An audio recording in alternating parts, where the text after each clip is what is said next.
Oke, shalom saudara-saudara. Sebentar kita akan mengundang narasumber kita, Pendeta Dr. Dedi Dun, MTH CBC. Ini adalah pembicara yang sangat luar biasa mengenai kepemimpinan. Mari kita tunggu dan kita saksikan berkat yang akan dibagikan oleh beliau. Oke, saya izin untuk merekam dari sekarang, boleh Bapak? Ya, boleh. Boleh, oke.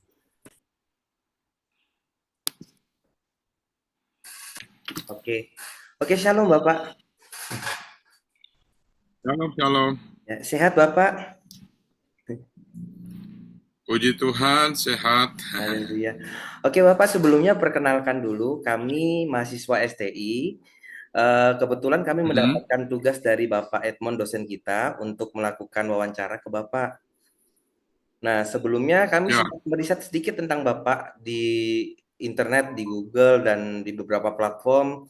Kami melihat ya, Bapak menulis sebuah buku tentang Lead Your Church, dan kami menemukan juga kalau Bapak adalah salah satu owner di Bali Star Academy ya Bapak ya, betul ya Bapak ya. ya. Nah, puji syukur sekali kami dapat narasumber, kebetulan sekali ke Bapak, kami bersyukur sekali menemukan narasumber seperti Bapak. Karena Ya, ya, ya. ternyata setelah kami riset, kami menemukan luar biasa sekali Bapak dalam kepemimpinan Bapak. Bolehkah kami minta izin untuk wawancara sedikit ke Bapak ya Bapak ya? Sekalian Oke, kami boleh, boleh. belajar dari Bapak. Oke, sebelumnya Boleh. bolehkah kami mendengarkan gambaran singkat tentang gereja dan lembaga yang Bapak pimpin, Pak? Oke, sekarang ini kami berada di gereja namanya dari Senode Gereja Morning Star Indonesia. Ya, ada di kurang lebih 20 kota di Indonesia. Oh, Tapi kami secara global, keluarga besar kami bernama Every Nation.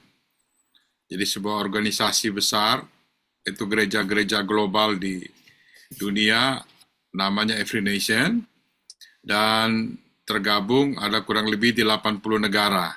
Ya, oke. jadi kalau kalian riset di Google, Every Nation itu bagian dari keluarga kami yang ada di seluruh dunia. Ya, Karena gereja kami juga namanya Morning Star, tapi itu secara organisasi dengan pemerintah, tapi kegerakannya disebut Every Nation. Nah, gereja ini kalau yang di Denpasar itu di Bali, gereja pusatnya ada di Denpasar. Kemudian sejak tahun 2011 kami mulai di Kupang, ada di Kupang, kemudian juga ada di Jimbaran, itu kami mulai tahun 2016, dan 2019 kami mulai di Dalung. Jadi ada tiga di Denpasar, satu di Kupang, dan di seluruh Indonesia bersama teman-teman gereja Morning Star lain oke. itu ada di kurang lebih 20 kota saat ini ya. Oke. Dan Ya. ya itu gereja. Mm, Kalau tadi disebut juga ada sekolah ya.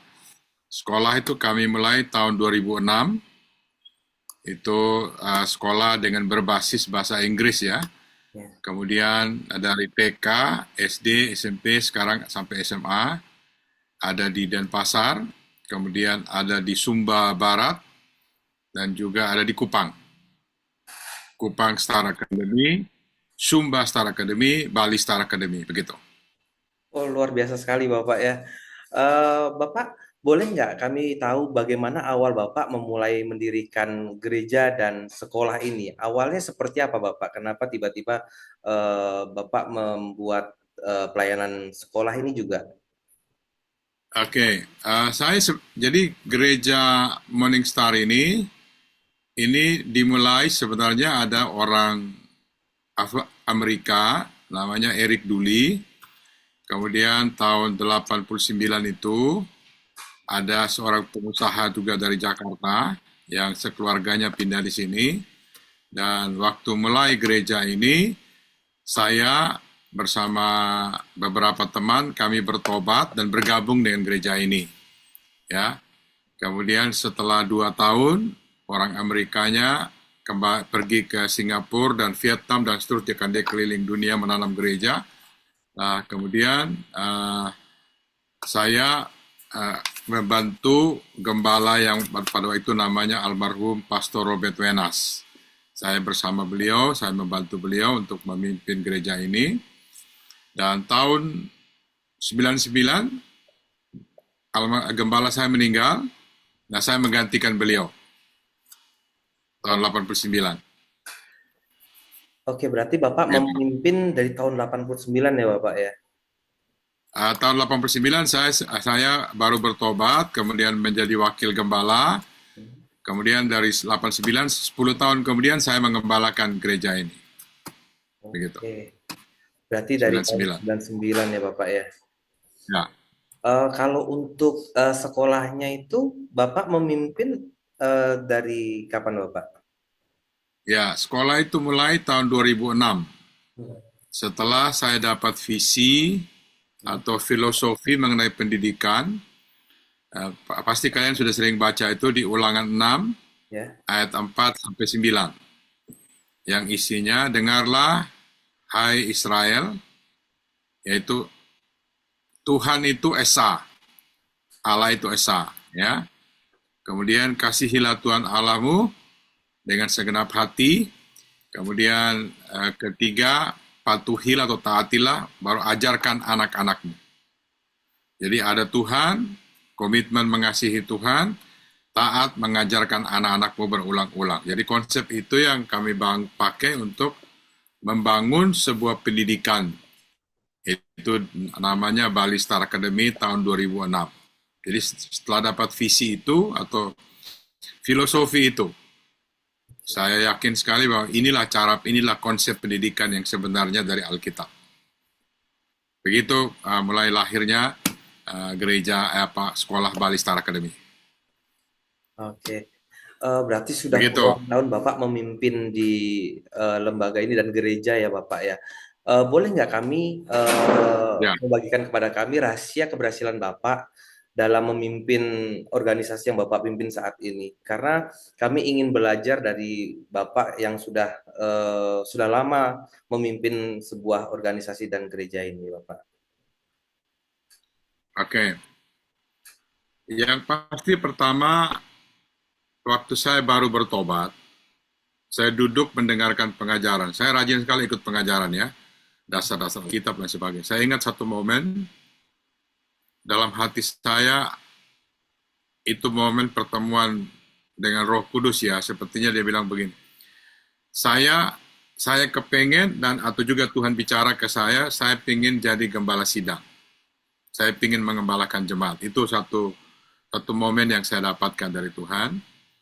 Sehingga kemudian saya bisa melewati semua musim pemuritan yang mungkin, memang kalau dimuridkan itu nggak enak kan. Saya nggak tahu, kalian pernah dimuridkan apa enggak. Yang pasti nggak enak. Ya, Karena Bapak. semua keinginan kita, daging kita mulai diperas semua supaya keluar semua itu setan-setan, daging-daging, biar Tuhan yang kelihatan gitu ya. Karakter Tuhan yang kelihatan lah, kira-kira begitu. Nah, jadi itu yang membuat alasan, karena saya dapat dari Tuhan saya mau jadi gembala, itu yang membuat saya bertahan ya, setiap pemberitaan, didikan, dan sebagainya. Dan satu hal yang saya itu sangat interest itu belajar. Jadi saya dapat buku apa aja yang bagus, atau ada yang bilang, oh ini buku bagus, atau ini khotbahnya bagus, atau ini pengajarannya bagus. Saya akan kejar, saya cari bagaimana caranya, supaya saya tahu, saya dengar betul apa yang dikatakan tadi. Atau saya baca bukunya, atau saya dengar khotbahnya, atau saya hadiri seminarnya. Ya, kadang-kadang sampai ada yang bilang gini, kok belajar terus gitu. Prinsip saya begini, kadang kita belajar sesuatu, belum terpakai sekarang. Kita simpan aja. Satu waktu akan kepakai nanti. Itu kalau kalian tahu mengenai anggur, kalau terima anggur itu, ya, dapat anggur, simpan aja. Makin lama makin bagus dia. Nah, jadi kalau dapat rema, dapat pengertian, itu kalau belum kepakai, enggak apa-apa, simpan aja. Satu waktu akan kepakai nanti. Banyak sekali ilmu yang saya belajar di tahun 2000, tahun 2009, itu malah sekarang untuk banyak kepake. Yang dulunya seperti orang bilang, aduh belajar terus gitu ya. Tapi rahasia untuk kita bisa bertumbuh, bisa tren ikut zamannya itu ya kita belajar. Itu rahasianya ya. Dan kembali, tadi saya bilang, penting sekali kalau ada orang yang memuridkan kita. Supaya kita juga bisa tolong orang, kita bisa memuridkan orang lain. Jadi dapat polanya gitu. Karena seperti Yesus, dia muridkan 12 muridnya, 12 muridnya tersebar ke seluruh dunia, memuridkan, membangkitkan pemimpin yang lain. Jadi kita harus temukan orang yang serius untuk memuridkan kita. Itu rahasia pertama di situ. Karena pemikiran saya, cara kerja saya semua itu banyak dipengaruhi oleh pemimpin saya sebelumnya, itu almarhum Pak Robert. Dia yang bantu merubah cara kerja saya, cara berpikir saya, perilaku saya, itu ada orang yang membimbing saya. Itu rahasia awalnya di situ. Oke, Bapak, saya sempat mendengar beberapa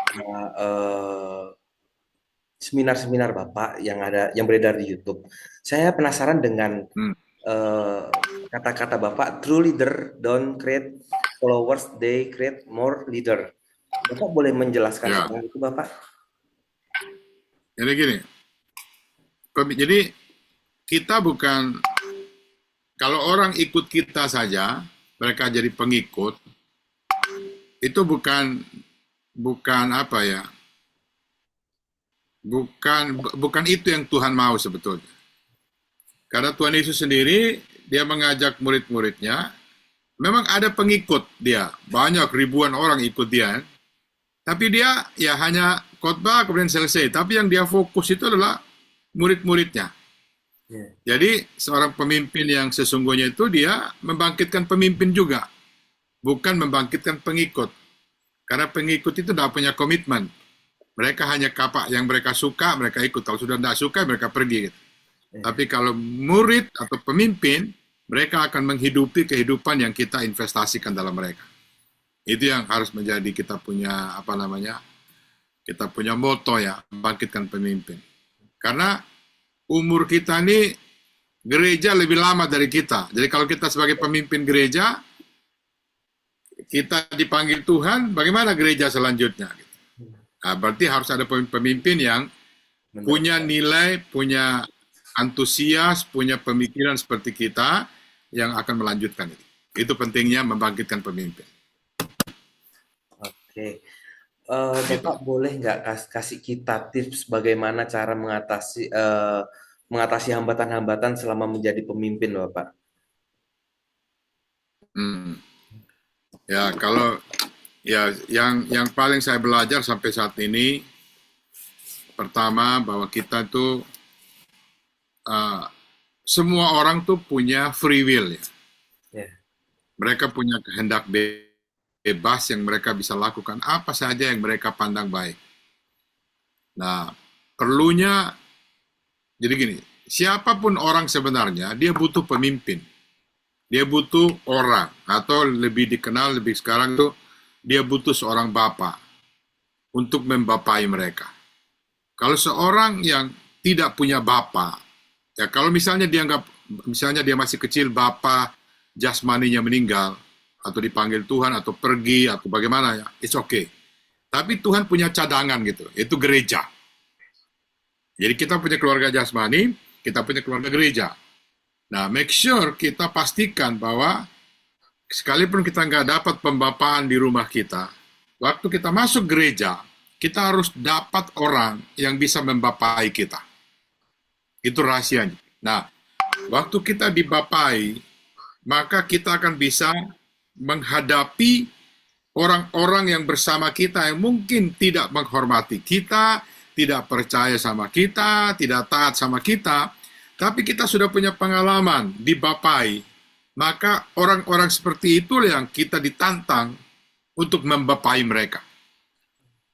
Mungkin mereka tidak suka sama kita, tapi mereka ada di tim kita. Atau kita sedang memimpin mereka, mereka berontak sama kita. Itulah hambatan-hambatan. Tapi kita harus lihat, saya ini bapak. Jadi kalau anak aneh-aneh, ya itu anak. Bapak lah yang harus menolong mereka. Karena kalau bapak tidak ambil, siapa lagi yang ambil mereka? Setan yang ambil mereka. Jadi kita punya cukup kebesaran hati duduki tempat kita sebagai bapak.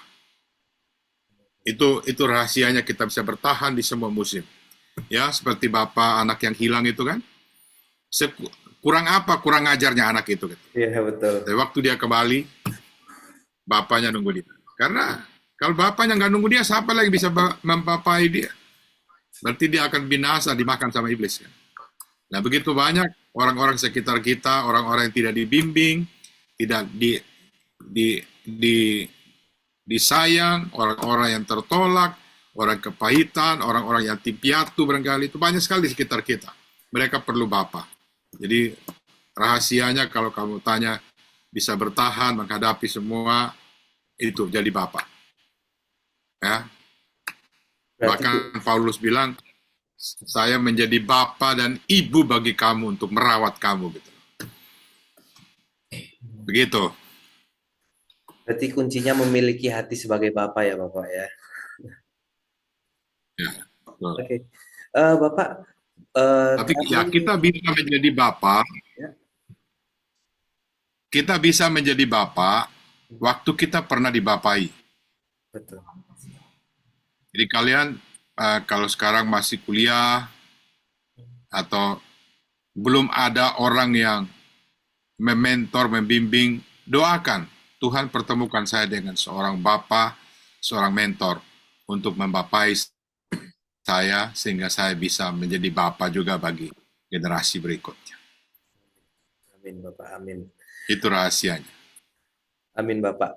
Bapak, kami mahasiswa ini boleh nggak Bapak memberikan kami saran untuk kami para mahasiswa kunci menjadi seorang pemimpin rohani yang baik? Karena sebagian besar dari kami merindukan kami menjadi seorang pemimpin, kami bisa memimpin sebuah gereja, kami bisa memimpin sebuah organisasi dan menjadi berkat bagi banyak orang Bapak.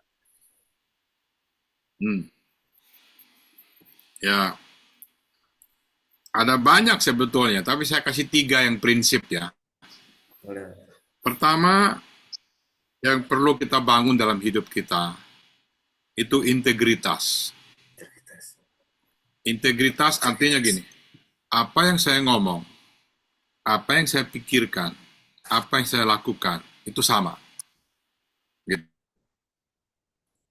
Jadi, semua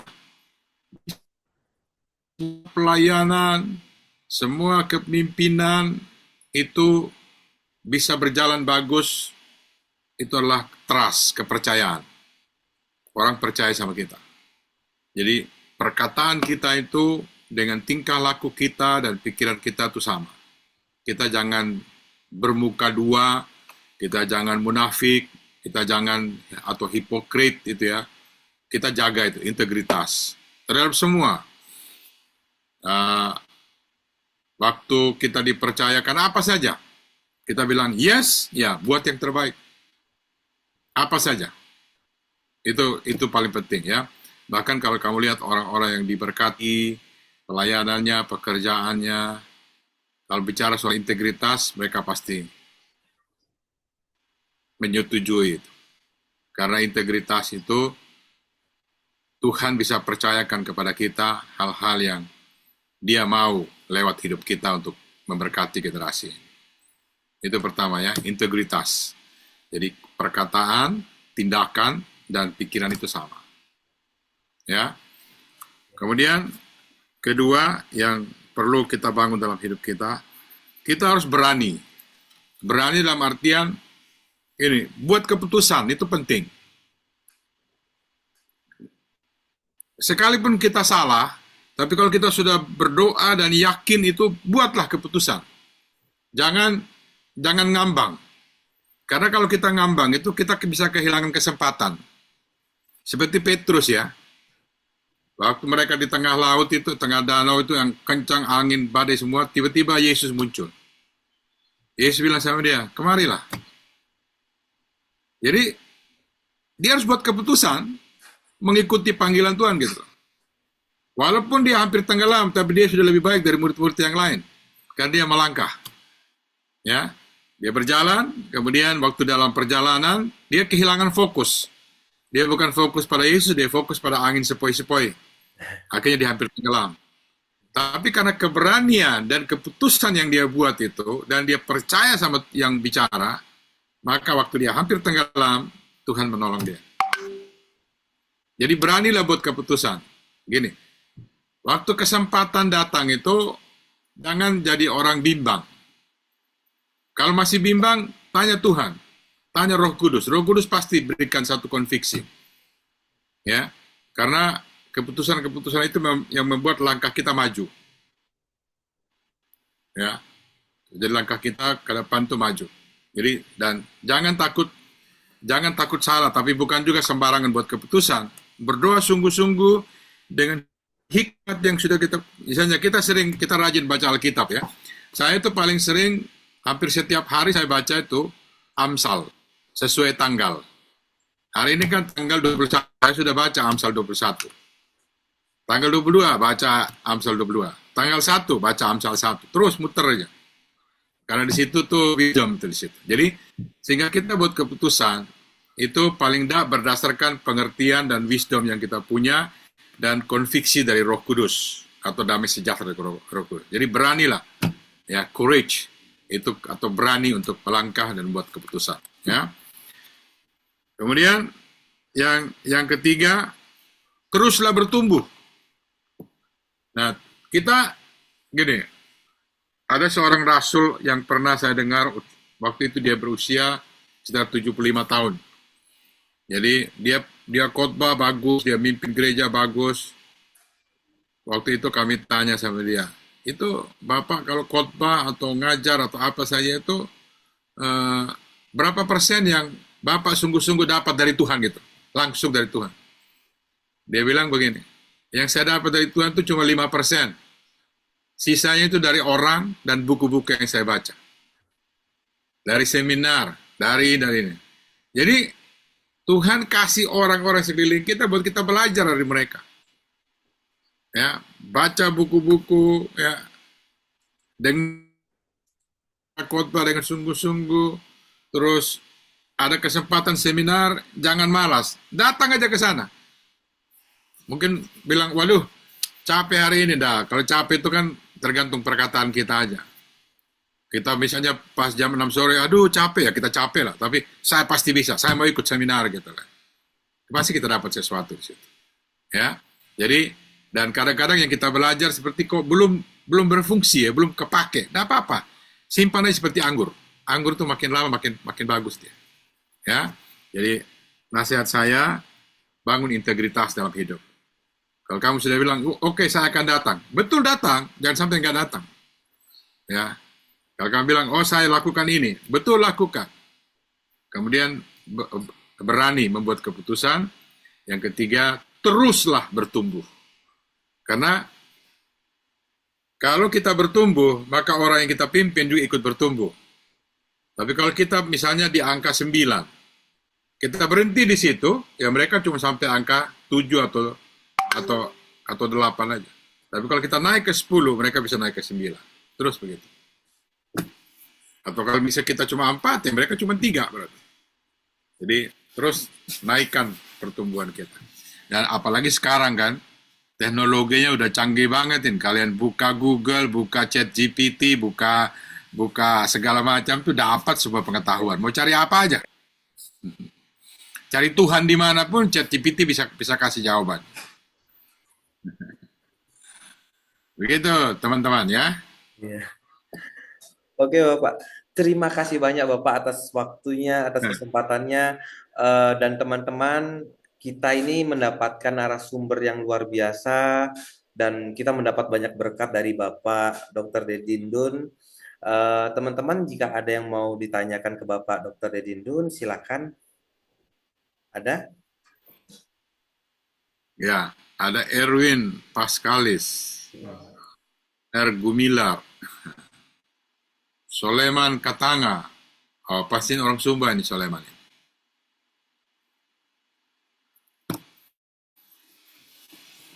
Ya, silakan. Kalau ada yang mau bertanya, boleh.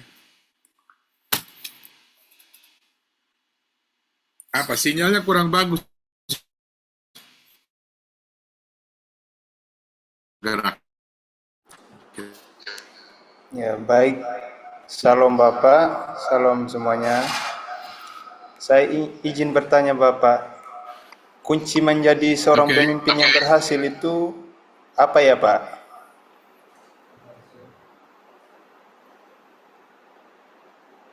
coba ulang, coba ulang. Putus-putus tadi. Ya, Kunci menjadi seorang pemimpin yang berhasil itu apa ya Pak? kalau kunci menjadi pemimpin yang berhasil. Ya Pak. Kuncinya banyak ya. Tapi kalau saya bisa bilang ya, karena menjadi pemimpin itu kan kepercayaan sebetulnya. Kepercayaan yang Tuhan kasih. Berarti kita pertama kita betul-betul dengan Tuhan, jangan main-main. Ya, jangan main-main sama dengan hidup kita, karena orang akan ikut kita. Ya, jadi seperti tadi, ya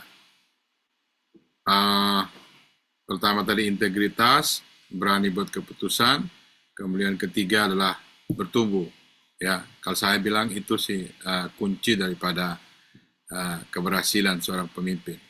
Dan ya gini ya, saya tuh salah satu yang saya pegang teguh tuh, saya selalu, bahkan saya kalau sering kasih nasihat itu jangan pernah menyerah. Ada masalah, hadapi aja. Ya, karena saya percaya Tuhan turut bekerja dalam segala sesuatu untuk mendatangkan kebaikan bagi kita yang mengasihi Dia. Jadi selama kita mengasihi Dia, masalah apapun yang kita alami, jangan pernah menyerah. Maju aja terus, hadapi aja. Ya, karena Tuhan ada bersama-sama dengan kita. Oke, Bapak, Begitu.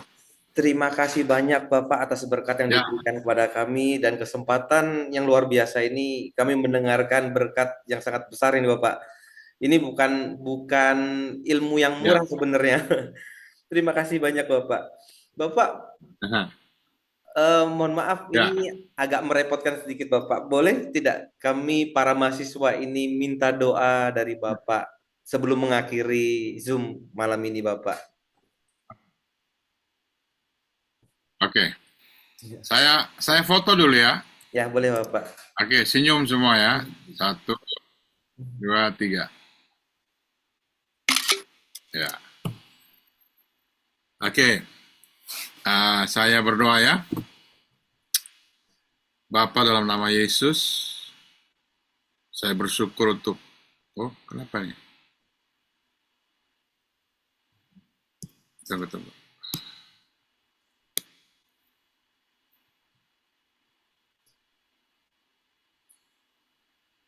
Oh, mana Hana deh?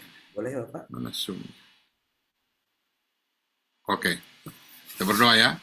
Bapa, dalam nama Yesus, terima kasih untuk kesempatan malam hari ini. Apa yang kami bicarakan, saya minta Roh Kudus tolong terjemahkan. Saya percaya Roh Kudus akan menerjemahkan jauh lebih banyak dari yang bisa kami bicarakan. Bahkan malam ini, besok, lusa, dan seterusnya, apa yang kami dengar akan terngiang-ngiang dan terus berbicara, sehingga kami bisa menjadi anak-anak Tuhan yang berintegritas, yang berani membuat keputusan, bahkan terus bertumbuh, dan never give up dalam setiap situasi yang mereka hadapi Tuhan. Saya berdoa, Tuhan tolong berikan kekuatan ekstra, bahkan Tuhan buat satu kerinduan untuk mengenal Tuhan lebih lagi daripada sebelumnya, bahkan berikan kerajinan untuk kami belajar, membaca buku, membaca Alkitab, bahkan kerajinan untuk mengikuti seminar-seminar, pertemuan-pertemuan yang dapat memperkaya pemikiran dan pengetahuan kami sehingga bisa menjadi pengertian dan bisa kami aplikasikan dalam kehidupan kami. Saya berdoa berkati semua teman-teman yang join pada malam hari ini. Apa yang mereka sedang bangun, Tuhan buat berhasil. Bahkan juga saya berdoa setiap berkat dari utara, timur, selatan, dan barat mengenali mereka sebagai anak-anak Tuhan, dan mereka diberkati dengan segala kelimpahan. Mereka tidak kekurangan satupun yang baik. Apapun yang mereka 4 ayat, Allahku akan memenuhi segala keperluanku berdasarkan kekayaan dan kemuliaannya di dalam Kristus Yesus.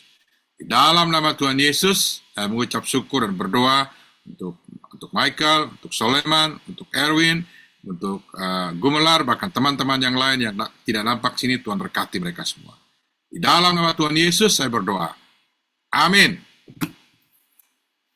Amin. Terima kasih banyak Bapak. Tuhan berkati selalu Bapak beserta keluarga, Ibu dengan anak-anak, supaya menjadi berkat selalu Bapak bagi banyak orang Bapak. Terima kasih banyak Bapak. Ya. Oke. Terima kasih Bapak. Terima kasih banyak Pak. Tuhan berkati.